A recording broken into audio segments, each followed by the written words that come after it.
Will the meeting please come to order? At this time, we'll have the roll call. Mayor Barber. Here. Mayor Pro Tem Messer. Here. Commissioner Dooley. Here. Commissioner Finch. Here. Commissioner Normile. Here. Commissioner Taylor. Here. Let us pray.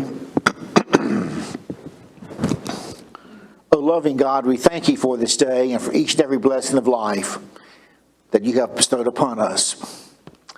We thank you, oh God, for our beautiful town and for the opportunity we all have to live in such a wonderful place, and for the opportunity of the leaders and the staff and the commissioners and the mayor to serve this great community. We thank you, O God, for each and every blessing of life. We ask, O God, your blessings to be with us tonight. Watch over us and guide us, and keep all of us in your love and care. In the name of Almighty God we pray. Amen. Amen. Let us stand for the Pledge of Allegiance. I pledge allegiance to the flag of the United States of America and to the republic for which it stands, one nation, under God, indivisible, with liberty and justice for all.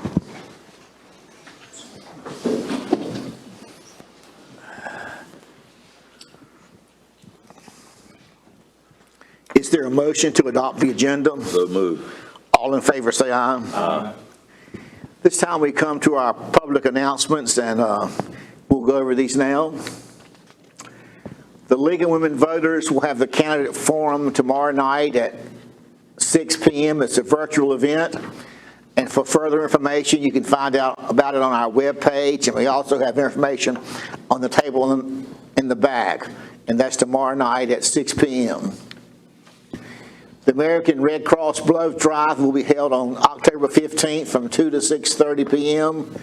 And I know they always need blood, so if you can be a blood donor, I encourage you to go to the blood drive on October the 15th.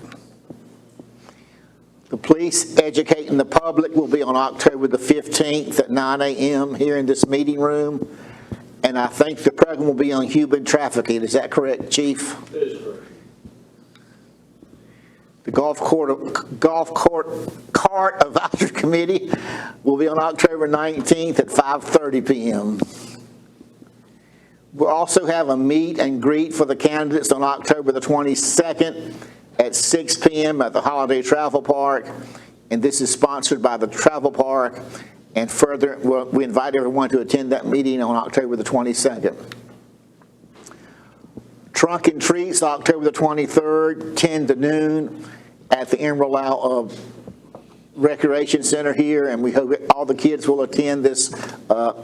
That's the Eastern Regional Access. Thank you. All these strange letters, it's kind of hard to understand, but we're here. We know where it's going to be at the Eastern Regional Access from 10 to noon. And can I dress up, Alicia? Okay, thank you. You gonna wear your bird hat? Think about it. Coffee with the Cop, October 28th at 9 o'clock here in the town board meeting room. That's always a fun time to have fellowship with each other and to get to know our policemen. So that's October 28th at 9 o'clock. Emerald Isle Marathon, half marathon and 5K will be October the 30th at the Western Regional Access. And what time does that start, Commissioner Dooley? Varying times. Our marathon starts at 7 a.m. The half marathon starts at 8:30, and the 5K starts at 8:45.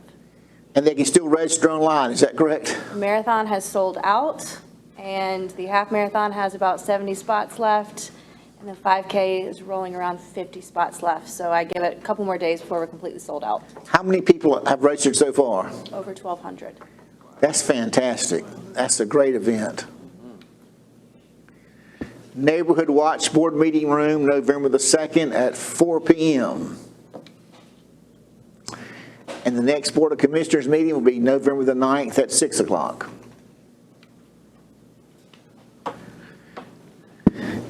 We have a new toy now. That's wonderful. I can just flip through these things. Where has that been for the last 8 years? Okay, before I go any further, I want to welcome Frank Rush back. Let's give Frank a big hand.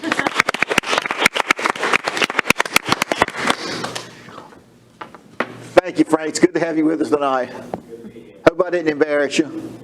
You never put me on the spot, so I don't feel so bad about putting you on the spot. Never got to sit out here. I bet it is nice. Okay, any public comment for anything that's not on the agenda? Did we have any comment emailed to us? Okay, no public comment. Is there a motion to approve the consent agenda? So moved. All in favor, say aye. Aye. It's approved. Okay, the 221 Beach Safety Ocean Rescue Services Overview. Billy Mathias, Ocean Rescue Coordinator. Billy?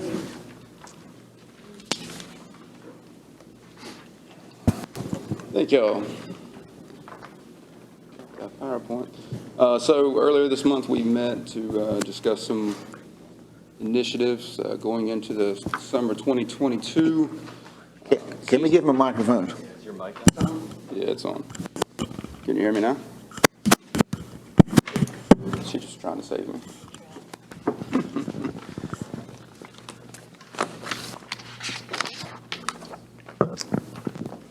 Can you hear me now? All right. So earlier this month, we met to discuss the 2021 summer season and discuss going forward about the 2022 summer season. A small data dive, pulled some statistics out. They should present the goals that we try to strive for throughout the summer season with our guards as far as education. Going through, there we go, working with Anna and the town website, social media, 11 beach videos, lifeguard training, beach warning flags, patrol regulations, ordinances, additional social media reminders, and flag changes as they presented to us either through NWS or through local conditions, which we take into account every morning through our guards training in the water. Forgot about that, Anna. Some of those highlights there.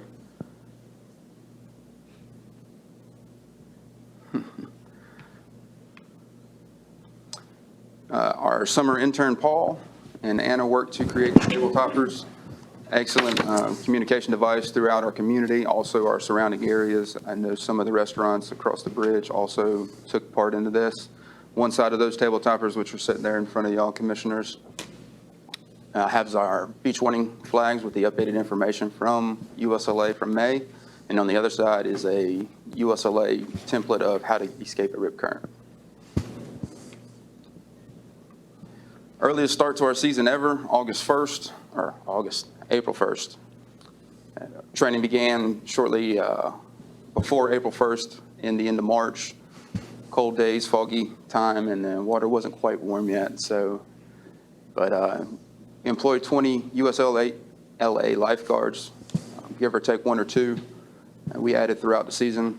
Patrolling 12 miles of the beach strand, we did have 2 stationary, our Western Regional Ocean Access and our Eastern Regional Ocean Access, where our stationary towers were at, 5 roaming guards, 4 of those in zones, with the 5th one patrolling the entire 12 miles of beach strand and moving around for where our hot spots were at for that day. Depending on low tide, when that was coming in, or where we're seeing the frequency of calls, they would reposition that unit there. So looking at this, this is our first data dive here. This is from 2019, 2020, and 2021. We'll go category by category. We have water rescue being the first one. You see there, this is the actual water rescues that our lifeguards recorded out of their records. As we get into this presentation, you'll see a further in-depth look at that as far as some of the off hours and outside of the season calls. So this year we had 75 recorded through our lifeguards. We have 4,187 warned swimmers. In this instance, as the lifeguards acted prior to a true emergency occurring, they either saw them playing in a rip current or close by a rip current, large surf, or something else was occurring at that point in time. This is actually preventative lifeguarding where they went in, engaged prior to the true emergency occurring. Had 698 welfare checks, good intent calls. Appeared somebody was in trouble, whether they be playing around, having fun on the beach strand, everything was good. Our lifeguards were entering the water to make sure no further emergency was happening. Identified surf problem was 3,502. Identification of rip currents, heavy surf, longshore currents throughout our season. The big one, there we go. Big one being public education there at 10,180. This is our guards engaging those groups on the beach strand when we flip from yellow to red, or we're having high and heavy rip currents out there along our shoreline, longshore current.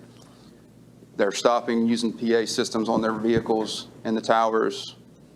People coming up, they're educating individuals, large groups, trying to get that preventative message out that people do not need to be in the water at that time, educating about marine life, all of that there. And so you see from 2020, the 6878, and then from 2019, 4,107. Again, this is priority one as far as when we go into training, trying to get the guards comfortable with speaking, giving them those topics, giving that information to them so they can go further and educate the public once they're out there on the beach strand. This bar graph shows the previous 3 years of water rescue incidents as far as is recorded again by the lifeguard statistics that they record daily. So for 2021, you see the ramp up, April being 2 calls initiated by the lifeguards, which did occur during the spring break weeks. 9 going into May, 12, and that steady ramp up all the way to 33 in August. Those lifeguards recorded 2, and then dropping back down into September. Again, don't have full stats for 2021 because we're still technically in that beach season for our records. I mentioned the additional calls for the off season. That would be the months that we don't, November, December, January, leading up to April, and then after hours. So our lifeguards come in 8:30 in the morning. They have PT first thing from 8:30 to 9:30. After that, they have about 30 minutes to check off their vehicles and equipment for the day, and they're on the beach strand at 10 o'clock, getting to those stationary towers and starting their patrols. They typically come off the beach strand at 5:30 in the afternoon. Unless we have a large surf, lots of calls, something that is occurring, we will add to their hours. So off season, you see for 2021, currently right now, the fire department has picked up 13 of those off-season water rescue calls, with the lifeguards handling the 75 that we spoke of earlier. The after hours are those calls that come after the time of 5:30 to typically around 8 o'clock at night. So one of the key things that we're looking forward into 2022 is adjusting our hours of operation and our staffing procedures and seeing how we can better address that. Quick breakdown as far as our peak hours for 2021, as far as when we've seen the most water rescues. Noontime being number one, having the highest percentage of water rescue calls for 2021 summer season, 4 p.m., 11 a.m., and then again at 5 p.m. Previous years there, if I did a further data dive, I could probably see that that's probably attributed to low tide periods throughout those years and throughout the summertime. So we're going to look at the graph to the left here. It's actually the year 2019, 2020, 2021. So in 2019, we had 13 calls after 5:30 to 8 o'clock at night. 2021 is 9 calls, and then 2020 is 9 calls as well. So this is showing that period that we're trying to focus on heading into 2022 and better address our staffing and levels of operation to try to make up for that time frame not being as better protected or as best protected. The graph to the right is the hourly breakdown. So you see between the 3 years that is shown in the graph to your left, the 5:30 to 6:30 hour time frame attributes to 42% of the water rescue calls we see after hours.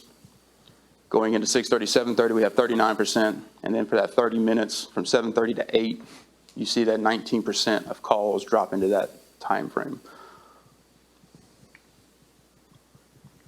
Going forward, key focuses, again, later coverage for lifeguards, working either with split shifts additional, if that is what turns out to be the best option for us here at the town of Emerald Isle and those our citizens and people visiting.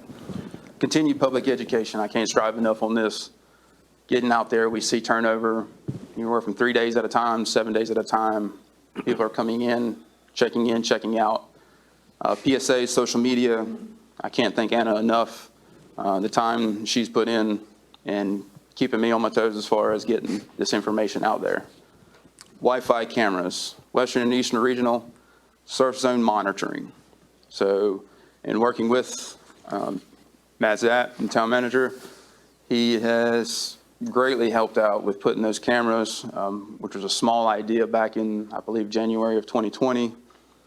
Commissioner Normal mentioned in a meeting. And so we've got that now so we can better address real time our surf zone conditions, not only at Bogey and Lapeer, which was used tremendously, but now both at our stationary towers at Western and Eastern Regional Access. Looking to add up to an additional 5 beach strand flags. Our current number is 25. And so that flag count on the beach strand would go up to 30. Just trying to get a better visual representation through atmospheric conditions so people can see those flags a little bit better and maybe in some of our blind spot areas. Cross training. So in an effort with Chief Panzarelli with PD, we had a very rough training class put together for awareness on the beach strand once our lifeguards started going down to a skeleton crew. So going forward, we're trying to encourage full-time and part-time employees to become USLA certified. That does mean they do have to pass all that qualification that comes with that. With that, we're looking to potentially incentivize that to $200 per month for those who do achieve that. Membership to an area gym with a pool to better keep up their swimming skills in the off-season. And obviously that $200 per month is hinged on a recertification throughout the year prior to the season beginning. Chief Jones with the Emerald Isle Emergency Medical Services is working with creating a career progression plan to possibly get some of our lifeguards and also those full-time and part-time employees certified as far as medical responder, and then giving them a career path going forward to become possibly EMT basics, advanced EMTs, and paramedics. And community partnerships. Can't stress it enough, they're junior guards. Through the lifeguard program, I think it does take an entire town to make sure our beach safety initiatives are met each season. South Swell has been a large contributor in making sure all of our outerwear for our lifeguards is top quality. Emerald Isle Beach Patrol, potentially $8,000 to $10,000 worth of donations over the past year, previous years. Banks, Gray, and Kumpler for junior lifeguard. You Dream of Builders, Movement Mortgage, and Transportation Impact. Again, that's our junior lifeguard program. And I believe that's it. I thank y'all, commissioners, for the continued support. Lots of meetings. Again, small ideas. We've seen it grow. Putting the best foot forward for our town. I can't thank y'all enough and the continued support. So. Thank you, Billy. Do we have any questions for Billy? I just let's give him a big hand first. I got 2 things real quick. Yes, sir. Captain Mathias, thank you. Just want to combine one series of stats here. Just real proud of y'all. Over time, over the years, in growing the program, we've always said that we got to have one-on-one touch. And whether it's a group briefings or just being one-on-one with the people. Excuse me. So if I combine some one-on-one briefings between the lifeguards or doing classes out on the beach or classes in this room, classes with the children and so on and so forth, April through September, your guards, you and your guards, had 14,367 personal touches. That's impressive. And I appreciate that. The other thing is, I saw a social media post. What's the cost of those P2P hybrid surf rescue boards? What kind of price are those? There's some people that want to raise some money. They're watching, and that's why I'm asking. Thank you for that. So the P2P surfboard that he is mentioning was just unveiled yesterday, I believe, by Cliff Ray out of Wilmington. So that surfboard is a hybrid, and it actually has a liter volume of 148. So when I look at that as far as a tool for our beach strand, one, multiple people can get to this board, or the lifeguard can get this board out to stabilize the situation, start mitigating the emergency at the time, while additional units are getting there on scene. So that liter of 148 can float a lot more people. So that was one of the tools I was looking at in contacting Cliff Ray to better answer your question. I believe that surfboard is around $1,900 right now is what he's putting it out for. He has not yet responded back to my text and emails. In a perfect world, in a Christmas world, how many boards were you in search of?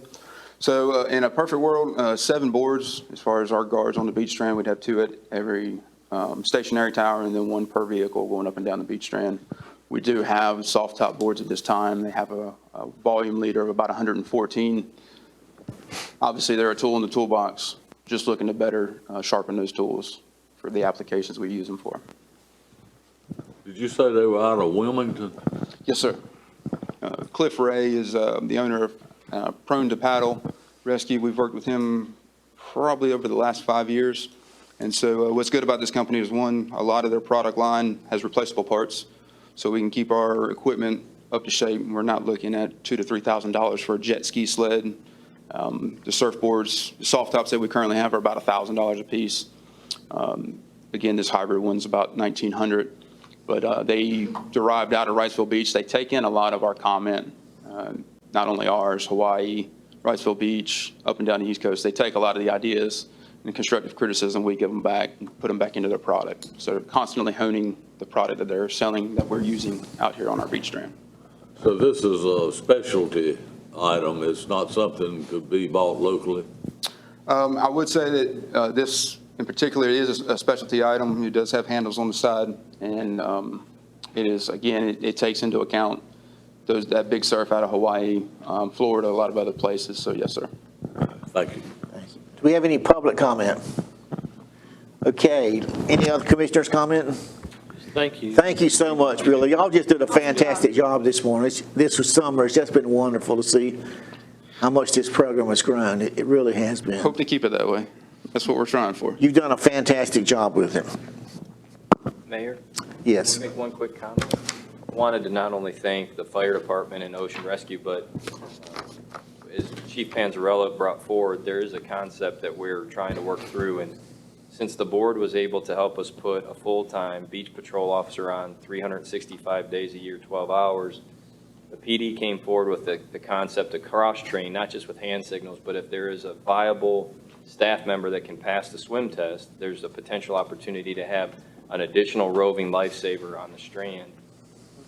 Everybody in the room took that concept collectively, regardless of what department we were in, and then they started to spin off on how we could make it better, which ultimately resulted in a potential conversation for basic life-saving skills that anybody on staff could be trained here in-house, so that if an episodic event happens roadside and someone in parks maintenance is cross-trained, we not only can save lives that direction, but up and down the beach strand. So the collaborative effort, I wanted to just recognize the collaborative effort, because we're only as good as that last great idea. And so we want to thank everybody for that. It may not all pan out, but having the ability to at least try and think creatively, I think, is really where a lot of this is coming from. So I think the accolades and attaboys and girls is widespread. So we wanted to thank them for that. But if you can take that stat of 14,000 individual touches and then add that patrol officer, add that next person, so we may be able to do better in 22. Thank you so much. Okay, upcoming Parks and Rec special events, Alicia.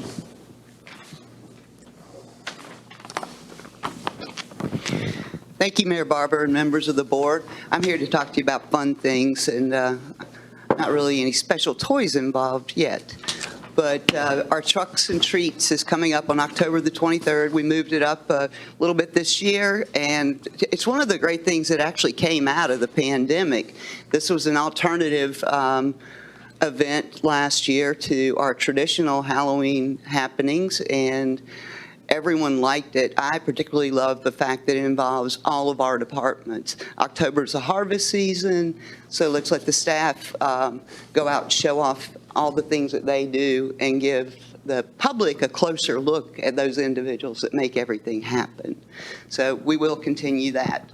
Next event would be the Emerald Isle Christmas Parade, November the 27th, chime change, 2 o'clock. And that will be happening for sure, and we're already getting entries in. The application is available on the town's website. Next event would be the Holiday Craft Fair, which is December 4th, and that's always a big hit. I think we have just a few spaces left in that right now, and that's a $25 entry fee for those vendors, and all the money goes to a local charity. This year, it's Broad Street Clinic, so we'll be giving all that money to Broad Street, who does great things. And then the next event I really want to make happen on March 12th, 22, but I need some help because we're a little short on funding. And I'm here to ask you for $20,000 of your support to make the 30th annual Emerald Isle St. Patrick's Festival happen. Do we have any questions for Alicia? No question, but I'll make the comment that Alicia and I were speaking just a couple of days ago, and I too have been in that same boat with funding for a large event, and I think we're both in agreement that it's time that we bring the people back to Emerald Isle, give our citizens something to look forward to.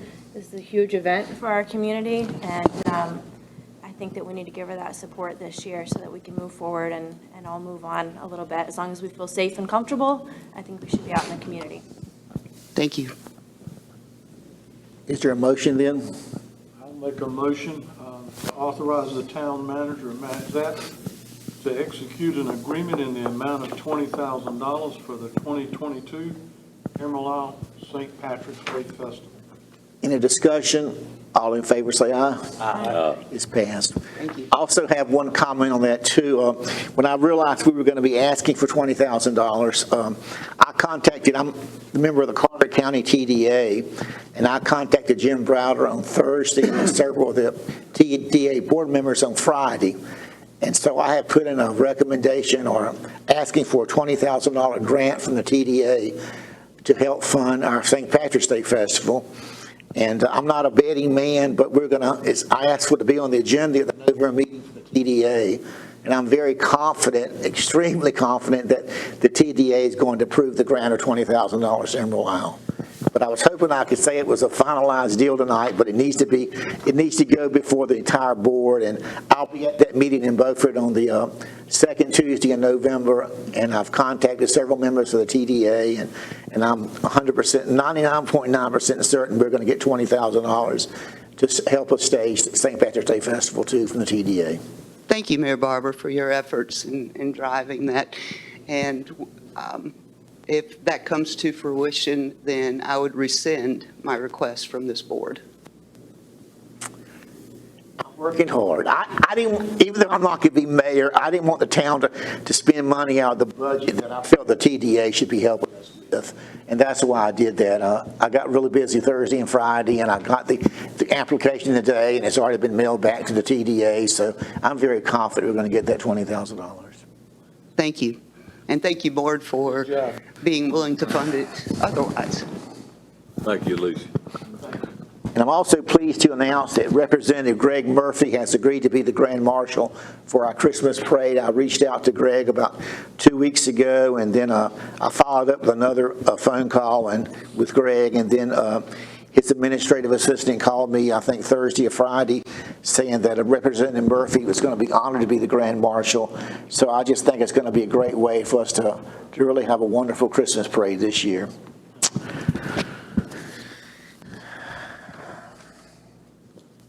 The dune planting project, Matt Zapp. We were very fortunate that when we went out to bid for the supplemental dune planting project, we received 3 applicant bids that all were vetted. Right now, the lowest and best bid is with Aquatic Plants of Florida, and we had originally requested a minimum of dollar amount of their lower bid, we can increase our planned purchase to 300,000 units and still be well under budget at $246,000. So our recommendation as a staff, having worked with Rudy and the team at his office, we would recommend that the board consider an award to Aquatic Plants of Florida for 300,000 installed plants at a cost not to exceed 250,000. And that's paid for with beach occupancy tax dollars and not town ad valorem budget tax dollars. Any questions or discussion about this? Is there a motion to approve it? Yeah, I'd like to make a motion, Mr. Mayor. I'd like to authorize the town manager, Matt Zapp, to sign a contract with Aquatic Plants of Florida to plant along the dunes at a cost not to exceed $250,000. Any discussion? All in favor, say aye. Aye. It's passed. Okay, comments from the town clerk? None at this time. Town attorney? Good to see you tonight, Richard. We really appreciate everything you do for us, Richard. We have a fantastic town attorney. I want you to know that. You have. We really appreciate your dedication, Richard. You're just a wonderful person. Town manager. Thank you, Mayor. A couple of quick items. One is we held our most recent scoping meeting for the boat channel relocation project on October 7th. We're working with Moffitt and Nickel to bring forward a public presentation as soon as that data is available. Also wanted to let you know we're in the final stages of the short rows of the Kelly Lane boat dredging project. The dredging portion is complete. We have a little bit of demobilization and resiliency work to finish there in the private yards that we had been removing material. All the site material is now cleaned up and taken care of, so we're approximately 90% complete on Kelly Lane. And we have some opportunities coming forward to us as early as November, working with the state, as well again with Greg Rudolph and his office, with an opportunity to improve dredging at the actual boat ramp itself. So we're looking forward to bring that information forward to you as early as the November 9th meeting. On a stormwater standpoint, again, thank you to Richard for his assistance. We have drafted an agreement with Cape Emerald to look at the replacement of the discharge pipe, and their board is now reviewing that initial draft. We have the second round of bids back in as those numbers have been adjusted. We're working on getting recent dollars. So as soon as Cape Emerald is comfortable with the agreement, we would be able to execute that and install that project based on contractor availability for Cape Emerald. With that being said, thanks to staff for all the hard work in the last month. If you have any questions, either myself or others in the room, we'd be glad to answer. Any questions for Matt? I looked at Frank and smiled because every time I would ask for the manager's report, we'd all break out with our sandwich because we knew it was going to be a long day. Just a few things. Just a few more things. But anyway, thank you, Matt. We appreciate your brief report. Ouch. You know we love you, Frank. I had to say that. Okay. Comments from the commissioners. We'll start with Commissioner Taylor and work down the line. Great meeting. I'm glad, Alicia, you got the everything rolling for us again. I'm really excited about that. And Captain, Fire Department, I really liked the meeting we had last week, and I really, really look forward to seeing other employees stepping forward and growing that program. I think that's a great idea that y'all had, so I'm excited about that. Yeah, looking forward to seeing the growth. A lot of good things going ahead, and a lot of good sunshine shining for all of us, so thank you.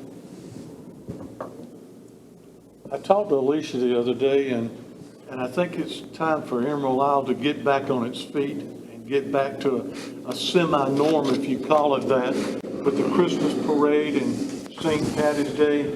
I think it's an excellent way to move forward. And thank you, Alicia, for everything you do. Mayor Pro Tem Messer? Just a couple of things. He's my buddy. First of all, Alicia and Captain Mathias, just great jobs in what you're doing, and all our department heads and employees, and which is obvious by what you've seen tonight, what kind of dedication that our people really have for our town, and we thank you. Commissioner Dooley. I echo that as well. I mean, Alicia's amazing. All of our town department heads are. We're extremely fortunate to have all of you. Billy, that was a great presentation.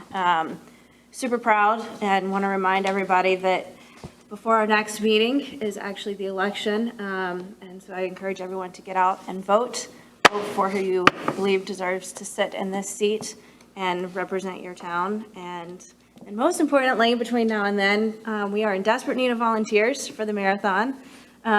We have, like I said, 1,200 coming right now. I expect a total of 2,000 to 3,000 people in town with our spectators, the timing company, so on and so forth. So it's a great time to put beds in heads, come out, meet and greet if you feel safe and comfortable. But please encourage anyone to come out and volunteer. It's outdoors, it's safe, and we need our community to really show up that day and showcase how wonderful everyone is and the hospitality that we truly hold. Thank you, Candace. We appreciate all your hard work in that. It's a great day for Emerald Island. And y'all raise so much money, and I love the way you do it. You use half the money to help a nonprofit in the community, and the other half is used here locally. But it's just, the marathon's just a great day. And I want to make certain, did the TDA send you the money? Got the check just last week, right, Laura? Yes. And they sent you 11,000? No, how much? 11,250? Okay, that's great. Yes, thank you for that. You're welcome. Commissioner Normal. So, couple things. Couple things.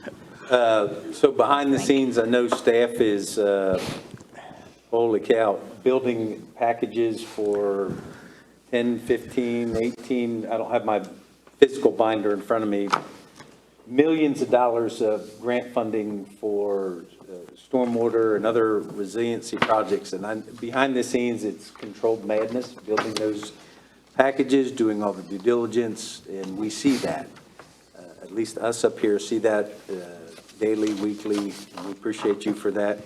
And so to the stats, you know I'm going to the stats, and if you're joining us online, stats begin on page 55. Who's going to do this here in a couple months? Who's going to go to the stats in a couple months? It's like the first church I served when I did a revival. Someone would always stand up and say, "Hymn number 55, preacher." Yep. So there we go. Pass the bucket. Captain Thighs needs some surfboards. Look, stats begin page 55. Just draw your attention to a couple. These are awesome. First one is from EMS. So we're in a new FY. I've been in through the first 3 months anyway. So for the first part of the new fiscal year, look, service calls are up almost 30% to EMS. So the Chief David, who's not here in person, is probably online. He and their staff and paramedics and all the workers there at EMS, we see those numbers. We appreciate all the work that you're doing, and praying that y'all stay safe, serving our community. And the last stats this month go to Chief Panzarella and Tom Rule. So look, well, we've got millions of dollars on this side, and crime is down. How cool is that? You don't get to say that often in any municipality. Money is up and crime is down. So, Chief and Tom, so no community is crime-free, to include Emerald Isle. But I did want to compliment you, or we want to compliment you. First quarter, burglaries down 62%, larcenies down 87%, drug cases are down 48.84%. And there's a bunch of other stuff in here too. But look, crime's going down, and I can see in these other stats why and how and the things you're doing. And thank you. Thank you to all the law enforcement officers. And Tom, you and your crew, thank you for the Community Watch program. And obviously, it's making a difference. So that's my... Thank you, Jim. It's a great meeting tonight. Laura, I just had one question. Jim mentioned EMS. People could still do that subscription service, correct? That's right. Yep. And how much is that? $50. $50. Yeah, and then I think it's, I forget how many in the household. Is it? Yep, it's 2 per household, and then you can add, if you want to add a third person in your household, it would be $10 more. So if you have...